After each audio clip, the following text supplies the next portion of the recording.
Hi, everybody. Now that we have started reading A Dollhouse, and maybe you've finished, but certainly you don't need to be done yet. But now that you have been reading the play, I wanted to explore a little bit more the scenography, recapitulating cosmography here. And I know in the last lecture, I kind of talked about three major thinkers from the 19th century who were direct influences to Henrik Ibsen and the creation of A Dollhouse. I want to go into that a little bit more and touch on elements that we discussed last quarter about realistic style and kind of go deeper into it so that we can maybe do a backstitch of knowledge that we have, but to really provide the context that works to inform us of just how this movement comes to be the case. And so I'm going to be sharing with you a little bit deeper concepts of modernism and how A Dollhouse was trying to somehow reflect those ideas. So the intensification of modernism, which in and of itself was a complex movement marked by an absolute faith in human rationality and extreme optimism about scientific and technological progress, really picks up speed in the middle to late 18th century. So the tail ends of Enlightenment kind of recapitulate themselves in the mid to late 19th century. And a lot of it has to do with the technological progress that we made and how we became so enthused by it that it began to shape the way people thought in general. And so we are talking about a time when human rationality is celebrated. I mean, what does it mean to say that knowledge is certain and objective and that it is inherently good? These are kind of the precepts for the proto-modernist age. And remember, in my last lecture, I discussed a major catalyst for this intensification, and that was Darwin and the Origin of Species, which was published in 1859. So very conveniently, just a couple decades before Ibsen's play.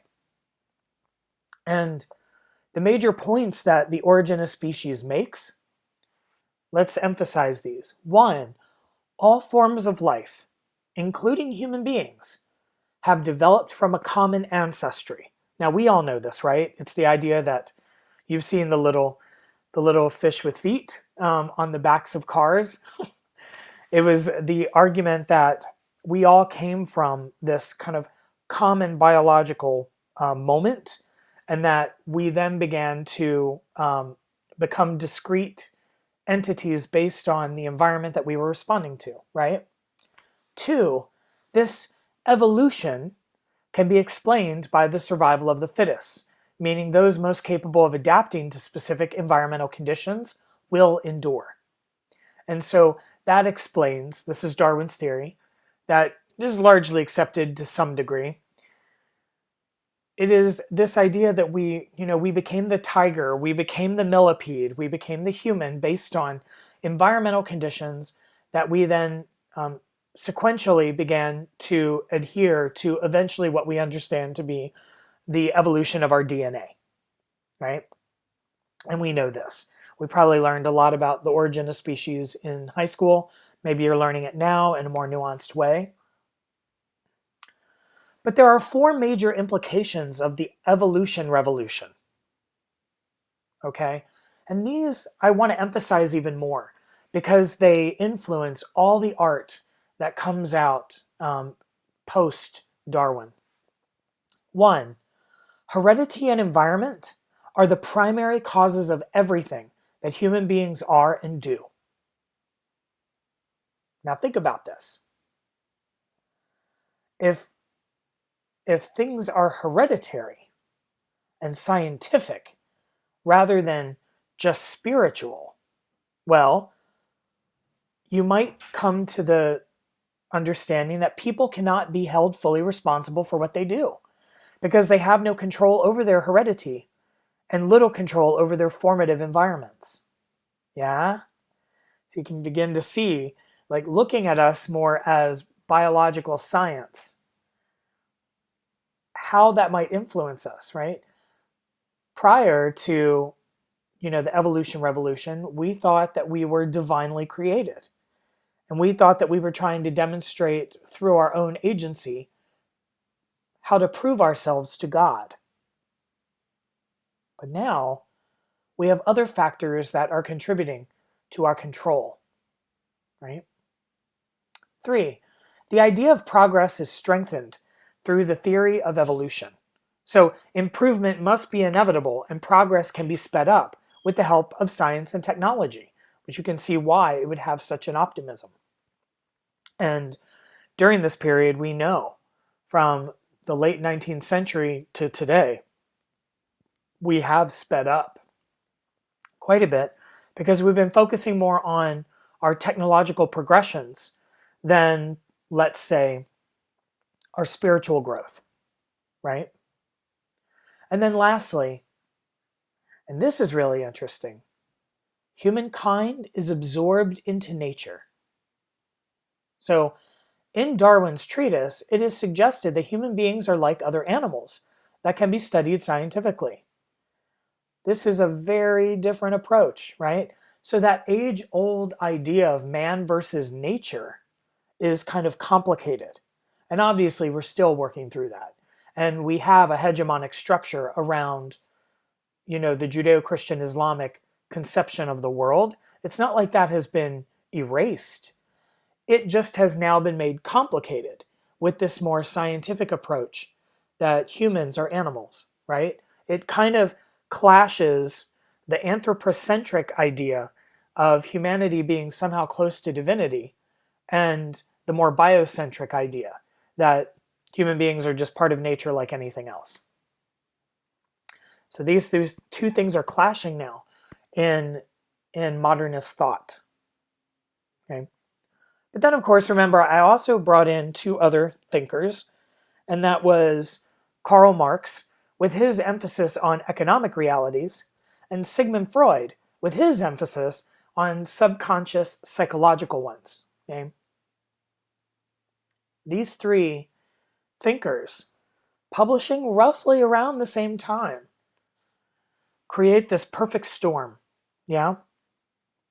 Now, let's go back to what realism was. Yeah? We've been talking about realistic style. But with this knowledge, a definition. An attempt in writing and production to represent characters and events as they are observed in real life. As a movement, realism emerged roughly in the 1850s, grounded in the scientific outlook and the belief that human behavior can best be explained in terms of hereditary and environmental influences. So we're talking right from Darwin. So realists argued that since we can know the real world only through direct observation, playwrights should write only about the society around them as objectively as possible. And so this is why we start to see the emergence, particularly with the advent of A Dollhouse, plays portraying ordinary people struggling with real issues. And so one of the rationales for this, or advantages, is for realism, is that the audience can feel empathy for the characters. They are more based in the reality of the people that are watching. They're more familiar to the audience. Okay. Now, Zola talks about naturalism in the article I asked you to read, right?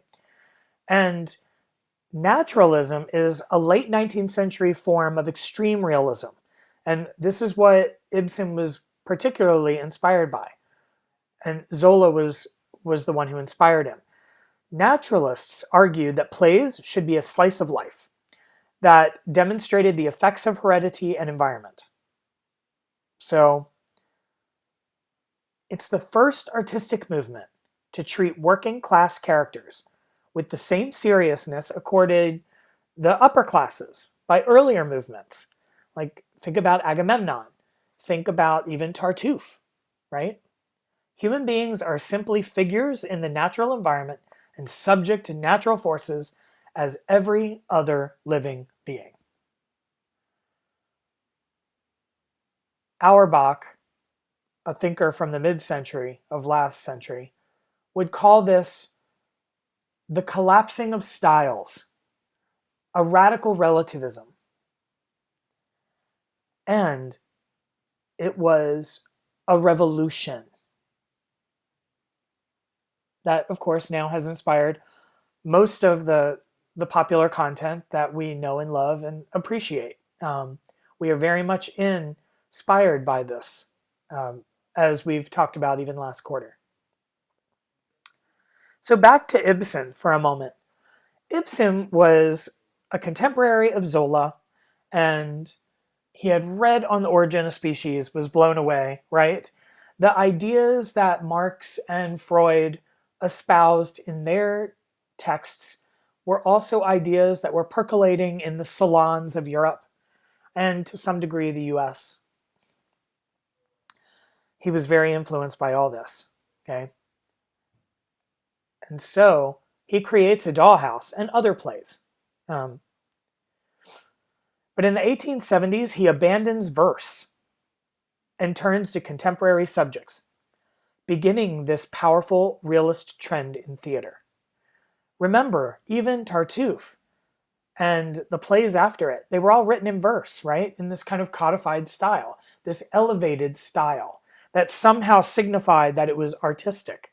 But now we are seeing, based on the scientific and cultural developments of the time, that there was this emphasis not being placed anymore on the elevated style, but on looking at human beings scientifically through the arts. Yeah? How we see this? Well, in A Dollhouse, Ibsen is dealing with women's roles in society. I mean, this is way ahead of its time. And if you've finished the play, then you know it has quite a shocking ending for the role of a woman. Think about it too, being, this is 140 years ago. I mean, this is before suffrage.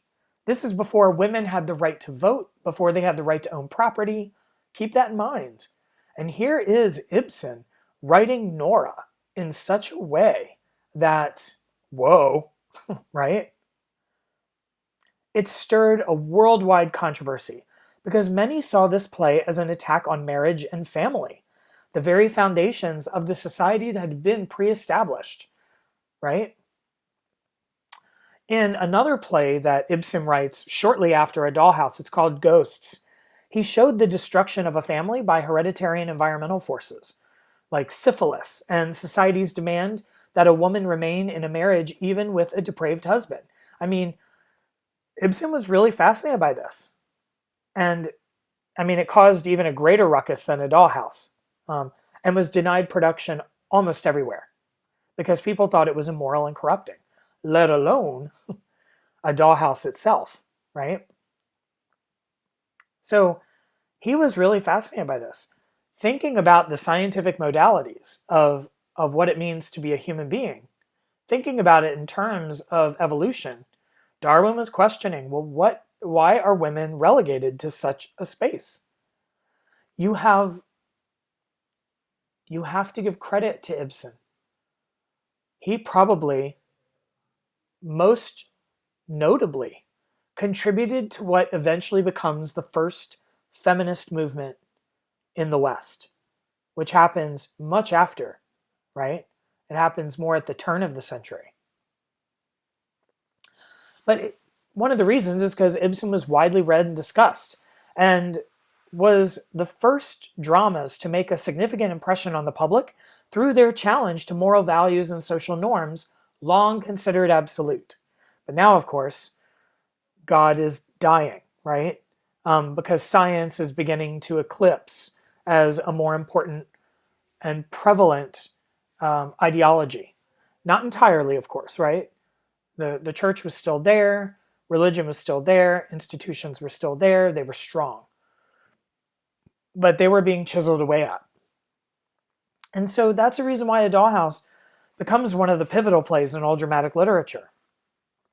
I mean, for several reasons. One, the basic conflict was built around Nora's battle for her personal integrity against the narrow conventions of society. That was a first, yeah? And it set off a storm of controversy that made the play a significant subject of public discussion as a result, right? It popularized the notion that the way it was referred to was the slamming of the door heard around the world. And of course, if you've finished the play, you know what I'm talking about. Okay? It started a bitter controversy in England. And to even get the play produced in Germany, Ibsen had to write a happy ending where Nora changes her mind and decides to stay home. Can you imagine a version of the play where that is the result? It's a completely different story, right? Let's take it even further. Let's go to the US, which was much more puritanical in its religious foundations than most of Europe. The first New York production not only included the happy ending that we had in Germany, it also included a comic maid who gave the play an even lighter touch. So kind of like a Doreen from Tartuffe. Can you imagine? I mean, a very different play if we look at it in that way, right? But ultimately, it is a play about ordinary contemporary people in ordinary domestic surroundings speaking in everyday language about commonplace things. And it was the first of its kind to be popularized. This is largely influenced by these scientific discoveries and conceits through cultural responses to that, and certainly Zola, being a cultural critic, saying all theater needs to be this way if we really want to be reflecting our times. Again, scenography recapitulating cosmography, right? Now, American realism was slightly different than what it was in late 19th century Europe. In the US, realism had a markedly psychological character. It hinged on creating characters who are psychologically believable. And a lot of that had to do with Lee Strasberg, who was a trainer of acting. And it's very famous. It's probably one of the more widely used forms of acting. It's called the method. Maybe some of you have heard about it. But the technique of it was to focus on the submersion of the actor to the character they're playing. Now, why was American realism a little bit more psychological? It's a great question.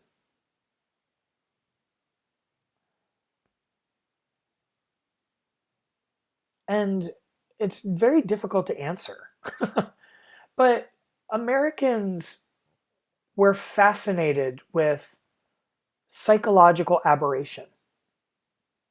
These are the days of the circus. These are the days of the occult. And Americans really kind of glommed on to the mysterious psyche in a way that Europeans perhaps didn't. And that inspired us to create a form of realism that definitely had a lot more psychological aspects rather than just, human beings are the result of heredity. Yeah. They still had agency. I think a lot of this has to do with the individualism that we cultivated in America through our particular form of capitalism, right? We were a post-colonial society. We fought against the colonial force, aka Britain. And so we were very individualistic, and our capitalism kind of emulated that individualism. And so the psychological feels a little bit more individual than, let's say, the ideas of heredity, right? That we are just all part of nature, which is what Darwin was arguing. So you can see how we maybe made that slight adjustment. Anyway, Strasberg created the method, and it was a form of acting where the actor would summon, in order to achieve a certain emotional response that the character was demanding in the text. An actor would plumb into their own memories and find an experience that most was like the emotional effect that they wanted to achieve from the script. And they would live that. It was called the emotional memory exercise. To recreate an experience from the past that affected the actor strongly in terms of an emotional response. And that kind of becomes a cornerstone to American realism, which is highly celebrated around the world, particularly in film, which is the reason why I have 2 clips in Camino that I wanted to show you that were examples of method in its early stages and in its more contemporary stage. So the first clip is from A Streetcar Named Desire, from the 50s, and the scene has Marlon Brando, a very hunky Marlon Brando, utilizing Strasberg's technique. He was a student of Strasberg and Stanislavski, and you can just see the way he acts in the film, how kind of psychologically authentic it feels. So characteristic, right? Rather than anything that is projecting the emotion or wearing a mask. It seems very raw, even. His physicality, his language, the way he even mouths the script, right? And then I have an example of this form of kind of natural psychological realism from the great film Moonlight, which came out a few years ago. And it's one of the final scenes in the film. Maybe take a look at those just to kind of see how in this form of performance, the actor and the character almost dissolve. You can't even see a distinction, which obviously moves very far away from codified performance, right? But now we kind of understand why realism forms the way it did. Even though we had been talking about realistic style for so long, now maybe we understand why it evolved the way it did. Scenography recapitulating cosmography. So take a look at those film clips. Yeah. Maybe be thinking about realism in this kind of new formulation, especially in relation to a dollhouse. It is a particular aesthetic movement. It is also a style. We know that now. And now, of course, we have some rationale as to why it developed. And a dollhouse is kind of the shining and most popular example of the emergence of this form. All right. Hopefully that helps in clarifying and contextualizing a little bit about a dollhouse, and certainly about realistic style and naturalism. Make sure you are answering the questions that I pose, or the question that I pose. Keep abreast on the readings. Take a look at some of that supplemental material. And I will see you next week in my lecture on the bold soprano. Have a good one, everyone.